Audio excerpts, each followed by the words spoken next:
بسم الله الرحمن الرحيم وقال ربكم ادعوني أستجب لكم إن الذين يستكبرون عن عبادتي سيدخلون جهنم داخرين صدق اللہ العظیم۔ یہ سورہ مومن کی آیت نمبر 60 ہے۔ اللہ تعالی ہمیں اس آیت کے ساتھ ساتھ قبولیت کا وعدہ فرما رہے ہیں۔ آیت کے ترجمہ سن لیجیے۔ وقال، اور کہا تمہارے رب نے، ادعونی استجب لکم، مجھ سے دعا کیا کرو میں تمہاری دعاؤں کو قبول کروں گا۔ بے شک جو لوگ یستکبرون عن عبادتی، میری عبادت سے تکبر کرتے ہوئے گزر جاتے ہیں، سیدخلون جہنم داخرین، یعنی قریب ذلیل ہو کر جہنم میں داخل ہوں گے۔ جو تکبر کی وجہ سے عبادت سے ہٹ جاتے ہیں وہ عنقریب جہنم میں ذلیل ہو کر داخل ہوں گے۔ اچھا، یہ وہ آیت ہے۔ اس آیت کے بارے میں کہا جاتا ہے کہ یہ اللہ نے حضور صلی اللہ علیہ وسلم کی امت کے لیے خصوصی تحفہ دیا ہے اللہ کی طرف سے۔ اللہ خود آپ کو، مجھے، اسلام اور محمد صلی اللہ علیہ وسلم کو ماننے والوں کے لیے دعا کرنے کا حکم دے رہے ہیں۔ میرے بندو دعا کرو، میں ضرور ضرور قبول کروں گا۔ دعا کا 100% وعدہ ہے۔ اس لیے حضرت کعب رضی اللہ تعالیٰ فرماتے ہیں کہ حضور صلی اللہ علیہ وسلم سے پہلے یہ حکم صرف نبیوں کو ہوتا تھا۔ اللہ اپنے نبیوں سے کہا کرتے تھے کہ تم دعا کرو میں تمہاری دعا کو قبول کروں گا۔ حضور صلی اللہ علیہ وسلم کے بعد قیامت تک کوئی نبی نہیں آئے گا، ہمارا یہ عقیدہ ہے۔ اس لیے اللہ نے فرمایا کہ میرے نبی کی امت کی شان یہ ہے کہ جو سابقہ نبیوں کو خصوصی حکم تھا، میں نے وہی حکم حضور صلی اللہ علیہ وسلم کے ماننے والوں کو دیا ہے۔ لہذا دعا کرنے کا حکم بھی ہے، ساتھ ساتھ استجب لکم، میرے بندوں میں دعا کو قبول کروں گا۔ اس آیت کے 2 ترجمے ہیں۔ ایک ترجمہ یہ کہ دعا ہی عبادت ہے، جیسے میں نے ابھی کی، دعا ہی عبادت ہے۔ اور دوسرے اس کے ترجمے میں یہ بات نکل آتی ہے ہر عبادت دعا ہے۔ دونوں معنی کے لحاظ سے، عربی گرامر کے لحاظ سے معنی بنتا ہے۔ اس کو کہتے ہیں مسند اور مسند الیہ کے قانون۔ وہ آپ حضرات کو عربی گرامر سے واقف نہیں تو اس کے دونوں معنی اس کے بنتے ہیں کہ دعا ہی عبادت ہے یا ہر دعا عبادت ہے۔ دونوں ٹھیک ہے، دونوں معنی اس کے ٹھیک۔ اور احادیث میں حضور صلی اللہ علیہ وسلم نے فرمایا کہ الدعاء هو العبادہ، دعا ہی عبادت ہے، حدیث ہے صحیح ترمذی شریف کی۔ اور ایک حدیث میں حضور نے فرمایا کہ الدعاء مخ العبادہ، دعا تمام عبادات کا نچوڑ ہے۔ نماز میں دعا ہے، روزے کی حالت میں دعا ہے، حج میں دعا ہے، میدان جنگ میں دعائیں ہیں، مسجد آنے جانے کی دعائیں ہیں۔ آپ صلی اللہ علیہ وسلم کی ساری زندگی میں ایک بہت بڑا معجزہ حضور کا یہ بھی ہے کہ آپ صلی اللہ علیہ وسلم کی زندگی دعا سے بھری ہوئی ہے۔ اٹھتے، بیٹھتے، کھاتے، پیتے، سوتے، جاگتے، ملتے ہیں، جہاں بھی حضور اقدس صلی اللہ علیہ وسلم آپ دیکھتے ہیں کہ وہاں آپ صلی اللہ علیہ وسلم اللہ کی طرف متوجہ ہے دعا کے ساتھ ہیں۔ اور ایک حدیث میں حضور صلی اللہ علیہ وسلم نے فرمایا جب کوئی مسلمان دعا کرتا ہے تو اللہ اس کی دعا سے خوش ہو کر اس کو قبول کرتا ہے، اور جو مسلمان دعا کو وقت نہیں دیتا ہے اللہ اس سے ناراض ہو جاتا ہے۔ دعا نہ مانگنے سے اللہ ناراض ہو جاتا ہے اور دعا مانگنے سے اللہ خوش ہو جاتا ہے۔ اور نبی کریم صلی اللہ علیہ وسلم کی تعلیمات میں یہ دعا ایک بہت اہم عبادت ہے، لہٰذا اس کے لیے اللہ نے کسی خاص وقت کو متعین نہیں کیا۔ رات دن جس وقت بھی آپ اللہ سے دعا مانگنا شروع کریں گے وہی وقت اسی دعا کے لیے۔ اور پھر اللہ نے اس کے لیے طہارت کی شرط نہیں ہے، جیسے نماز کے لیے شرائط ہے، وضو کی شرط نہیں، جسم کا پاک ہونا بھی شرط نہیں، یعنی بندہ جب بھی اپنے رب کو پکارنا شروع کرے وہی اس کے لیے دعا کا مناسب وقت ہوتا ہے۔ لیکن دعا کہتے کس سے ہیں؟ فضائل آپ نے سن لے بھائی، دعا کس سے کہتے ہیں؟ یاد رکھیں دعا کا لفظ دو معنی پر قرآن میں استعمال ہوا ہے۔ ایک معنی ہے کہ دعا آواز دینا، پکارنا، دوسرا معنی دعا بمعنی ذکر الہی ہے۔ کیا ہے؟ اللہ کے یاد کرنے کو بھی دعا کہا جاتا ہے۔ اسی لیے نبی کریم صلی اللہ علیہ وسلم کی مشہور حدیث بخاری اور مسلم کی، جس میں حضور صلی اللہ علیہ وسلم نے فرمایا کہ لا الہ الا اللہ وحدہ لا شریک لہ لہ الملک ولہ الحمد وہو علی کل شیء قدیر، فرمایا کہ یہ میری اور مجھ سے پہلے نبیوں کی دعا ہے عرفات کے میدان میں۔ حالانکہ یہ ذکر ہے، یہ ہم دعا کا کلمہ موجود نہیں ہے۔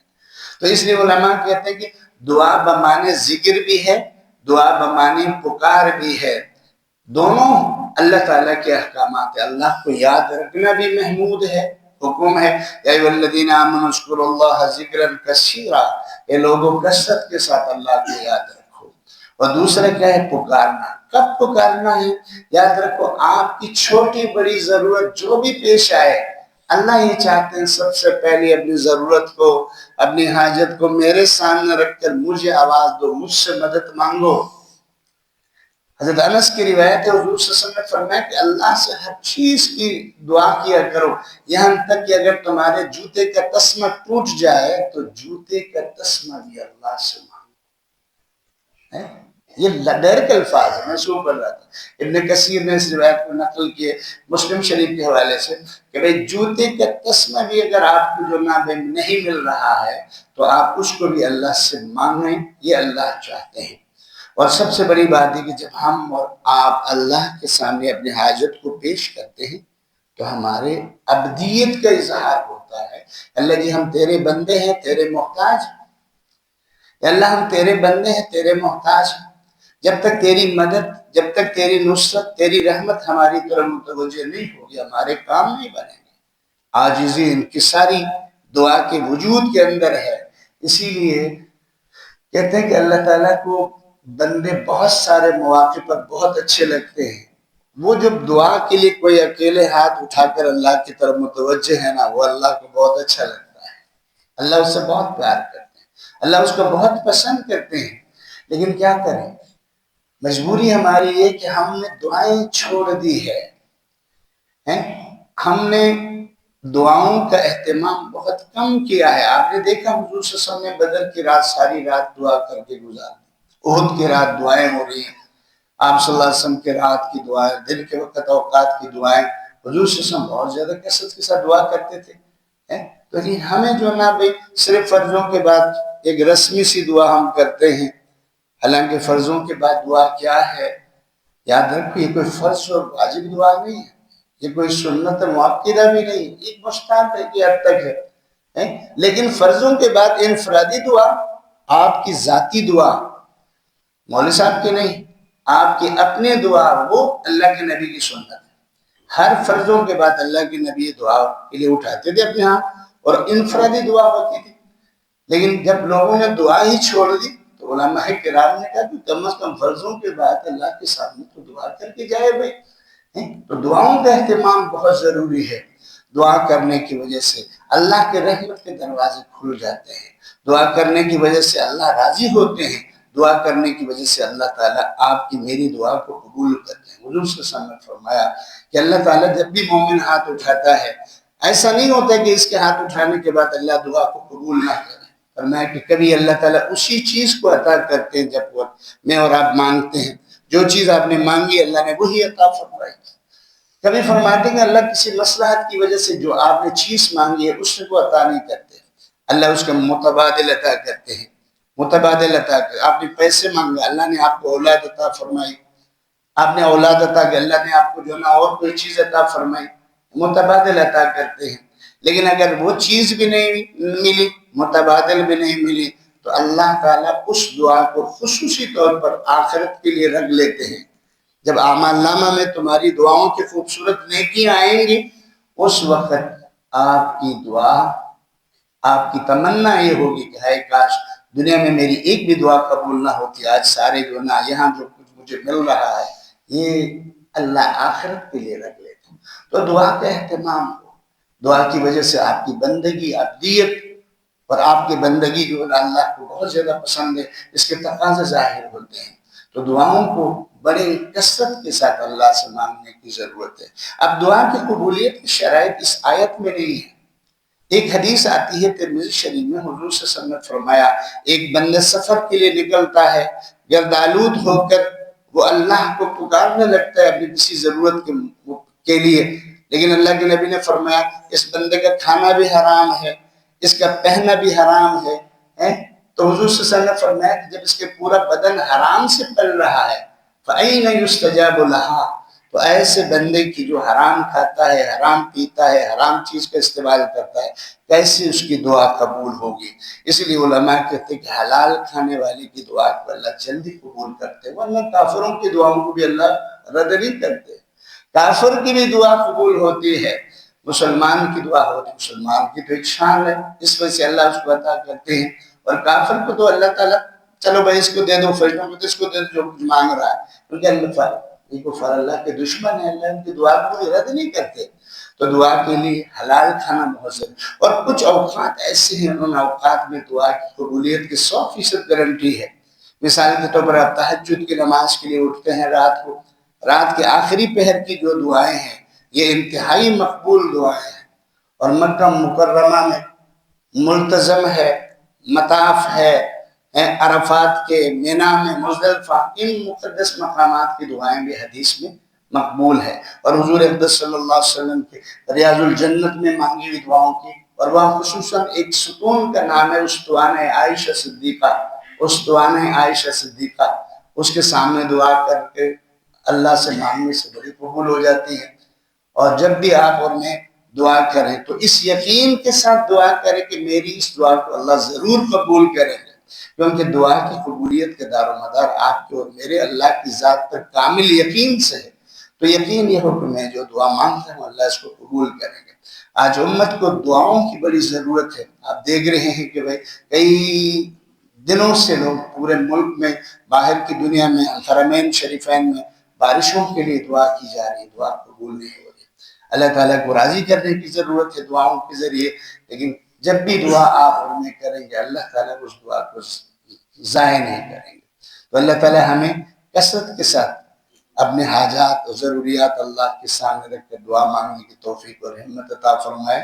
بات تھوڑی سی لمبی ہو گئی، اللہ آپ کو جزائے خیر عطا فرمائے۔ طبیعت صحیح نہیں ہے، دعا کریں اللہ تعالیٰ صحت عطا فرمائے۔ اللہم صلی علی محمد وعلی آل محمد وبارک وسلم۔ سبحانک اللہم وبحمدک، نشہد ان لا الہ الا انت، نستغفرک ونتوب الیک۔ یا اللہ ہمیں دعا مانگنے کا نہ طریقہ آتا ہے، یا اللہ ہم تو بڑے کمزور ہیں، یا اللہ بڑے گناہگار ہیں، بڑے خطا کار ہیں الہ العالمین، لیکن تیرے بندے ہیں، یا اللہ تجھے مانتے ہیں، تیرے پیارے حبیب کو مانتے ہیں، ختم نبوت پر ایمان رکھتے ہیں، قرآن مجید کو مانتے ہیں، یا اللہ قرآن پر جو تیرا کلام ہے لا ریب فی کلام ہے ہم قبول کرتے ہیں۔ تیری جنت حق ہے، تیری جہنم حق ہے، تیرے انبیاء حق ہے، تیری آخرت حق ہے، الہ العالمین تو خود حق ہے، تیرے وعدے حق پر ہیں۔ الہ العالمین ہمارے گناہوں کو معاف فرما دے، ہمارے اوپر رحم فرما، ہمارے مسائل کو حل فرما، ہماری حاجات کو پورے فرما، ہمارے بیماروں کو صحت عطا فرما۔ اے الہ العالمین پورے ملک پر امن نازل فرما، عافیت نازل فرما، خوشحالی اور استحکام نازل فرما۔ کہ اللہ باران رحمت کی بڑی ضرورت ہے، اپنے فضل احسان سے باران رحمت نازل فرما۔ کہ اللہ امت کی حالت پر رحم فرما، فلسطینیوں پر رحم فرما، ان کے مسائل کو حل فرما، ان کے کاموں کو آسان بنا۔ کہ اللہ ہم اپنے آپ کو، اپنے اس دعا کو تیرے حوالے کرتے ہیں، کہ اللہ قبولیت عطا فرما، کہ اللہ قبولیت عطا فرما، کہ اللہ قبولیت عطا فرما۔ وصلی اللہ تعالی علی نبینا محمد وعلی آلہ وصحبہ۔